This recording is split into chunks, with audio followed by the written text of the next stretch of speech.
Нашата визија за еднината на оваа земја е јасна, јавно кажана и ние посветено работиме за тоа да биде реалност, исполнување на уште една стратешка цел, полноправно членство во Европската Унија до 2030 година. Што гледаме од другата страна кај опозицијата? Во заложништво на проруската левица се посветија само на блокирање, хистерија од лажни вести и кочење на државата. И ништо друго. Сите нивни блокади беа поразени, така ќе биде повторно и понатаму. На почетокот на минатата зима, ВМРО-ДПМНЕ велеше дека државата ќе пропадне, нема да има храна, ќе има прекинник на струја, ќе нема гориво и што ли уште не. Меѓутоа, ние, како влада, предводена од СДСМ, не дозволивме да се случи такво нешто.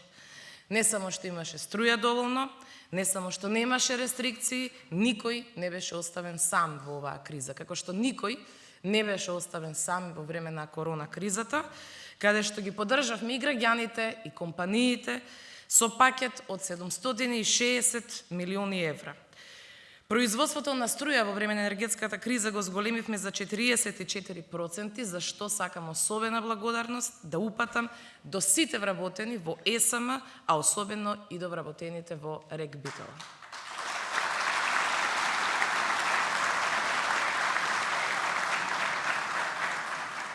Да продолжиме понатаму со хронологијата.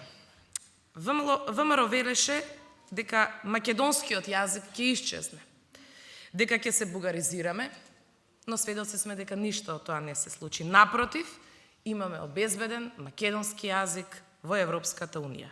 Што и да кажат, се случува спротивното. Почитувани присутни, пред нашата земја е историска шанса за продолжување на европскиот пат. Тоа е вистинскиот единствен концепт на нашата држава која што го предводи СДСМ. Имаме силна поддршка од нашите стратешки партнери, од Соединетите Американски држави, од Европската Унија.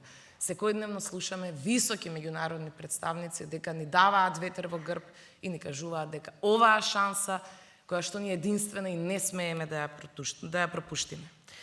Скрининг процесот успешно се спроведува и наскоро ќе заврши. Ги започнавме преговорите со заштитен македонски јазик и идентитет, издигнат на ниво на јазиците на земјите членки во Европската Унија.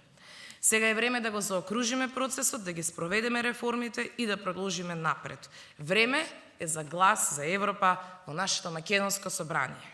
Одговорност на сите општествени чинители, на сите политички партии е да ја поддржат европската иднина. Заедно да реализираме уште една државна национална цел, поставен уште од независноста, членството во Европската Унија. Меѓутоа, Мицковски и ВМРО-ДПМНЕ мора да одлучат и да кажат што мислат. Дали ќе се приклучат на блокот кој што ќе води напред кон Европската Унија или ќе останат во заложништво на левица. Ова е момент на вистината за Мицковски кој што гледаме дека бега одговори на ова прашање, а ставовите ги менува секојдневно. Мицковски треба да ги среди своите мисли и да излезе пред јавноста и да каже што одлучи, дали е за ЕУ или е за левица. Изборот е едноставен, како што реков и претходно, или сме за Европската Унија, или сме за концептот за изолација.